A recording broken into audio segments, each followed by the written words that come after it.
বিসমিল্লাহির রহমানির রহিম। আজ 14 জানুয়ারি 2025, রোজ মঙ্গলবার।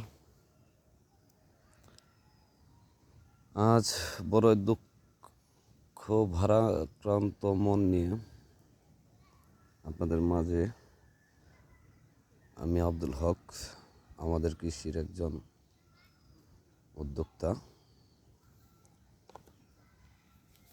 দুঃখ ভারাক্রান্ত মনের কারণে বললাম, কারণ আমি এই ছোট্ট একটা প্রজেক্ট তৈরি করছিলাম। এই প্রজেক্টটা এখানে আমার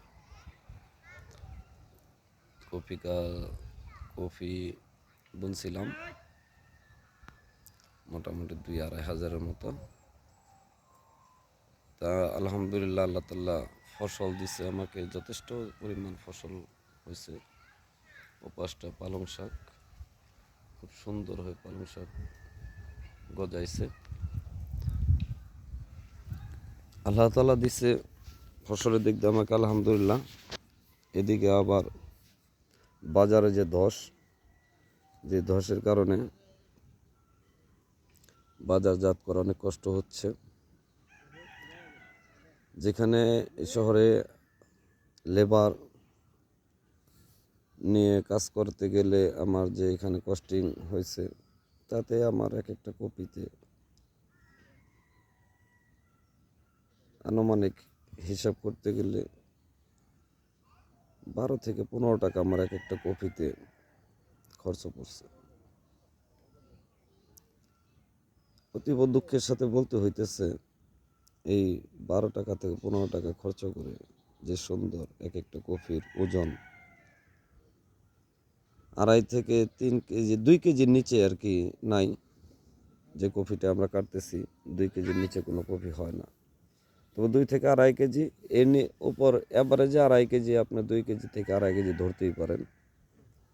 সেই কফিগুলো আমি বর্তমান বাজারে প্রথম 150-200 কপি, হয়তো বা অ্যাভারেজে 150-200 কপি 25 টাকা বিক্রি হয়েছে পিস। তারপরে 20 টাকা, 15 টাকা, 10 টাকা।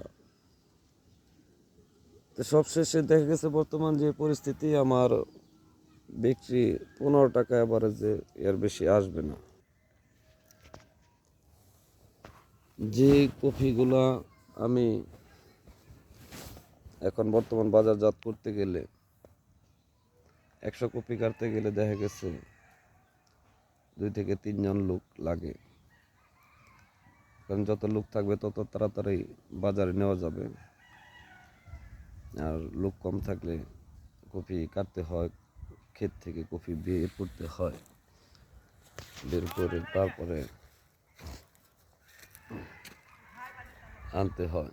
ওইখান থেকে সারা ক্ষেত থেকে এনে এখানে কফিগুলো আমরা প্রস্তুত করি, ডালপালা ভেঙে, তারপরে এখান থেকে ভ্যানে করে আমরা নিয়ে যাই। তো সেইখানে দেখা গেছে যে 4-5 জন লোক কাটতেছে, তাদের পিছনে একটি খরচ হয়। কারণ আপনি লোক পাবেন, তাদেরকে পিছনে যদি কিনা মজুরি না দেন, বা মজুরি না দিলেও তাদের পিছনে যদি কিনা আপনি কিছু খরচপাতি না করেন, তাহলে তাদের তো একটু উৎসাহ দিতে হবে। সে দেখা গেছে আপনাকে কাজ করে দিচ্ছে, হয়তো টাকা নিচ্ছে না। সেক্ষেত্রে তাদের পিছনে চাটা, আবি যাবি, সকালের নাস্তা টাস্তা, তো একটা ব্যবস্থা করতে হয়। তাহলে দেখা গেছে যে একটা লোকের পিছনে 100 টাকা খরচ আছে। তো 5 জন লোক যদি কিনা থাকে, তো 5 জন লোক মনে করেন যে 500 টাকা খরচ আছে। তাই আমি যদি 5 জন লোকে 200 কপি গাছ কাটাই, তাহলে 200, তাহলে দেখা গেছে এক একটা কপির পেছনে 2-2.5 টাকা খরচ পড়ে যায়। তাহলে দেখা গেছে 15-16 টাকা যে খরচটা পড়ে, আসলে আমরা বাজার বিক্রি করলাম কত? ধরেন আমি যদি কিনা 15 টাকা বিক্রি করি, তাহলে আমার চালান আসলো না। কেন আসলো না? আমি তো এখানে 15,000 টাকা করছি, ইনভেস্ট করছি, একবার না, ধাপে ধাপে। আর এখানে আমি যে ধাপে ধাপে পাইতেছি, এই ধাপে ধাপে আমার ওইটার সাথে মিশতেছে না। মিশার কারণে আমার চালানটা কী হয়ে যাবে, ছোট হয়ে যাবে। ছোট হয়ে গেলে পরবর্তী আমি একটা ফসল করতে গেলে আর করতে পারবো না। এই প্রজেক্টটা দাঁড় করতে গিয়ে আমার মোটামুটি এখানে আমি দেখা গেছে এই কিছু 10-12টা লাভের ড্ররি করছি। তারপরে গিয়ে আপনার পালং শাক বুনছি, কফি বুনছি। তো এখন বাজারে যে হারে উৎপাদন আল্লাহ তাআলা দিচ্ছেন, উৎপাদন খুব ভালো, ফসল খুব সুন্দর হয়েছে। এবং সাধারণ মানুষ যারা, তাদের ক্রয় সীমার ভিতরেই ছিল। কিন্তু এই সাধারণ ভোক্তাদের ক্রয় সীমার ভিতরে যায় আমরা যারা কিনা আপনার কৃষক যারা কিনা মাল উৎপাদন করার পিছনে কাজ করি, তাদের বেনিফিট লস। কারণ আমি একজন মানুষ কাটছি, এই কপিটা আমার প্রায় একেবারে 60 দিন পরে এসে আমি ফল কাটতে পারছি। 60 দিনের দিন আমি ফল কাটতে পারছি। 60 বলতে ওই তো দেখেছে 60 দিনের দিন পরিপক্ক আসছে, আমি 62টা দিন পরে আমি ফসল হাতে ধরছি। এই ফসলটার পিছনে যদি কিনা আমি তো 2500 কপি বুনছি, 2500 কপি যদি কিনা ধরতে যান আমার 15 টাকা করে খরচ ধরতে যাই, তাহলে 2500 প্রায় 37,500 টাকা। 37,500 টাকা আমার এখানে নিট খরচ আছে। তা আমি যে এই যে পুরা 2টা মাস একজন শ্রমিক, একজন খাটতেছি, তাহলে আমার তো বেনিফিট আছে। তা আমার যদি কিনা 500 টাকা হাজিরা ধরতে যাই, তাহলে 2 মাসে আমার 30,000 টাকা,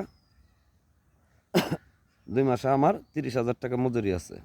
তো এই 30,000 টাকা মজুরি, তাহলে এক একটা কপির পিছনে খরচ বললো কত, আমার তো ধরতে যাই, ধরলাম 30,000 থেকে আমার আরেকটা পার্ট আছে অতটুক, আমি সেটার মধ্যে 15,000 টাকা পাঠাই দিলাম, তাহলে এটা পিছিয়ে আমার 15,000 টাকা। তো 37,500 টাকা আর আছে 15,000 টাকা, 52,500 টাকা। তো এই 52,500 টাকা আমার কপি হচ্ছে টিকবে 2,000। 2500 আমি গাছ বুনছি, 2500 গাছই আমার টিকবে না, 2500 গাছই থাকবে না। তা আমি ধরলাম 2500 গাছই, আমার কোনো বাদ দিলাম না, কোনো ছাড় দিলাম না, 2500 গাছ বুনছি, আমার 24,000 82 না 83 টাকা আমি 2500 ধরলাম। তো 2500 গাছ যদি কিনা আমার তাহলে এক একটা কপির পিছনে আপনাদের স্বাভাবিক হিসাবে আমার প্রায় 18 টাকা 17 টাকা 18 টাকা একটা কপির পিছনে পড়ে যাইতেছে। তো এই কপিটা যদি কিনা 17 টাকা 18 টাকা কইরা যদি কিনা আমি অ্যাভারেজ 20 টাকা বাজারে নিতে গেলে আমার ব্যান খরচ আছে, সেটা বাদ। তাই আমি যদি কিনা অ্যাভারেজ 20 টাকা করে কফি বিক্রি করে নিয়ে আসতাম, অ্যাভারেজ যাবো বাজারে 100 কফি নিয়ে গেলাম, 2,000 টাকা বিক্রি খরচপাতি বাদে 2,000 টাকা নিয়ে আসছি, তাই না?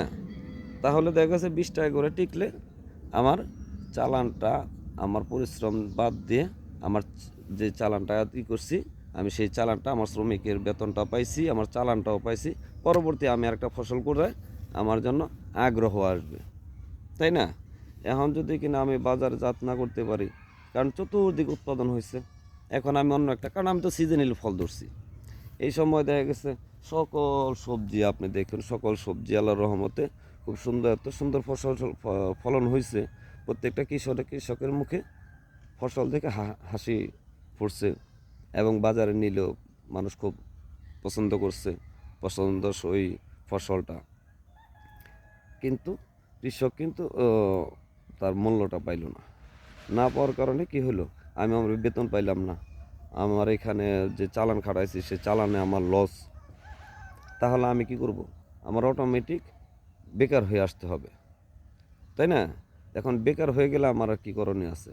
আমি যে জোকালি দিতে যাব, সেখানে তো আমার মতন এরকম অনেকেই এরকম ধস খাই এইসব বসে রয়েছে।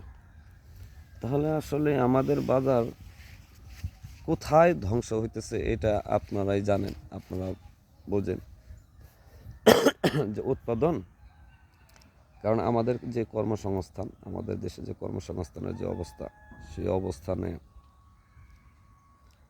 আমাদের একেবারে সবচেয়ে বড় ধস। কারণ আমাদের দেশে অনেকে বেকার যুবক ছেলেরা ঘুরতেছে ফিরতেছে, কাজ নাই। তা আমিও একজন বেকারের মতোই, আমি ছোট্ট একটা চাকরি করতাম।